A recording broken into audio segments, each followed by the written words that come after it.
السلام علیکم، میں ہوں عظمت علی اور آپ دیکھ رہے ہیں ہارر وتھ بوبی۔ امید ہے آپ سب خیریت سے ہوں گے۔ اللہ پاک آپ کی تمام نیک جائز خواہشات کو پورا فرمائے۔ آئیے آج کی کہانی سٹارٹ کرتے ہیں۔ یہ کہانی مجھے ایک میٹرک کے اسٹوڈنٹ نے حیدرآباد سے بھیجی ہے۔ وہ کہتے ہیں، میں میٹرک کا اسٹوڈنٹ تھا اور اسکول کی باسکٹ بال ٹیم میں کھیلا کرتا تھا۔ ہمارا گورنمنٹ ہائی اسکول کافی وسیع رقبے پر مبنی تھا۔ اسکول میں ہر کھیل کا الگ میدان ہے۔ ہم سب لڑکے شام کے وقت اسکول اکٹھے ہوتے۔ جو لڑکا پہلے آ جاتا وہ باسکٹ بال گراؤنڈ کے گرد لگے الیکٹرک پول پہ لگا مین سوئچ آن کر دیتا اور گراؤنڈ روشن ہو جاتا۔ گراؤنڈ کے گرد 8 پول نصب تھے۔ گرمیوں کے دن تھے۔ دوپہر سے عصر تک بارش ہوتی رہی اور مغرب کے بعد ٹھنڈی ٹھنڈی ہوا چل رہی تھی۔ مغرب کی نماز ادا کر کے میں نے باسکٹ بال اٹھائی اور پریکٹس کے لیے اسکول چلا گیا۔ اسکول کے گیٹ پہ مجھے کوئی لڑکا نہ ملا۔ میں نے کچھ منٹ انتظار کے بعد جالی والی گیٹ میں لگے چھوٹے دروازے سے اسکول کے اندر داخل ہو گیا۔ میں سیدھا باسکٹ بال گراؤنڈ گیا۔ جیسے ہی میں نے گراؤنڈ میں پاؤں رکھا، ایک پول کی لائٹ روشن ہو گئی۔ میں اچانک سے چونک گیا اور حیران ہو کے پول کی طرف دیکھنے لگا۔ اسی وقت ایک ایک کر کے سب پولز کے بلب روشن ہو گئے۔ میری حیرانی یہ سوچ کر ختم ہو گئی کہ شاید مجھ سے پہلے کوئی لڑکا آیا ہو، اس نے آ کے مین سوئچ آن کیا ہو اور لائٹ نہ ہونے کی وجہ سے اندھیرے میں ٹھہرنے کی بجائے شاید وہ چلا گیا ہو، اور اب لائٹ آ گئی ہے اس لیے پولز کی لائٹس آن ہو گئی۔ میں نے یہ سوچ کر پریکٹس کرنا شروع کر دی۔ کچھ دیر میں اور لڑکوں کے بولنے کی آواز آنے لگی۔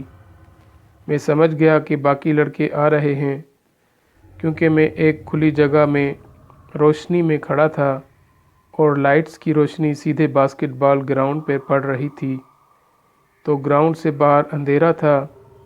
جیسے ہی وہ لڑکے گراؤنڈ میں داخل ہوئے، اچانک پولز کی لائٹس آف ہو گئیں اور گراؤنڈ میں اندھیرا چھا گیا۔ ہم سمجھے بجلی چلی گئی، مگر اسکول کے باہر سڑک اور لوگوں کے گھروں کے روشن بلب بجلی ہونے کا احساس دلا رہے تھے۔ ایک لڑکا آگے بڑھا اور پول پہ لگا مین سوئچ آن کر دیا۔ بلب روشن ہو گئے۔ گراؤنڈ دوبارہ روشن ہو گیا۔ لڑکے نے حیرانی سے کہا کہ مین سوئچ تو آف تھا، تو پہلے بلب کیسے جل رہے تھے؟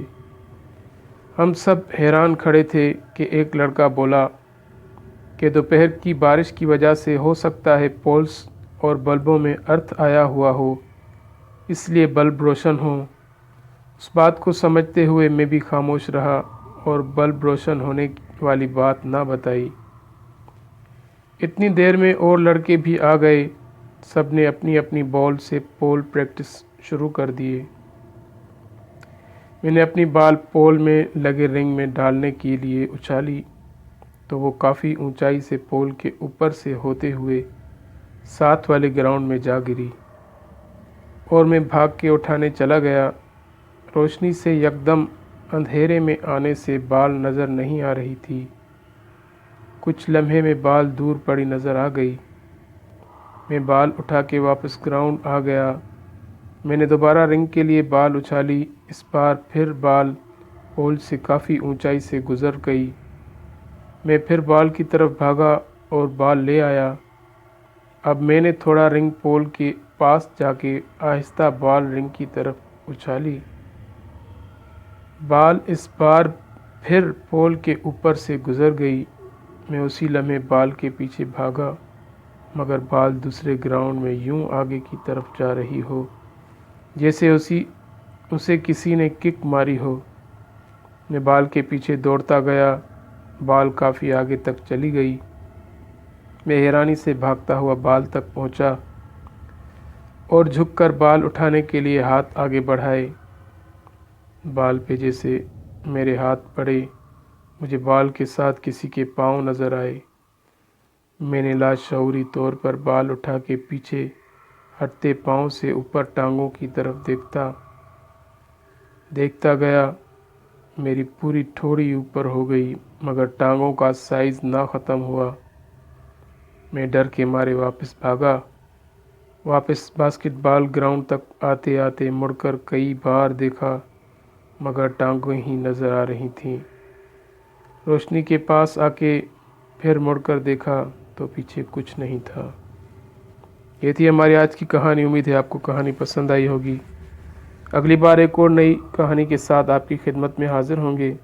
تب تک کے لیے اجازت دیجیے۔ اللہ حافظ۔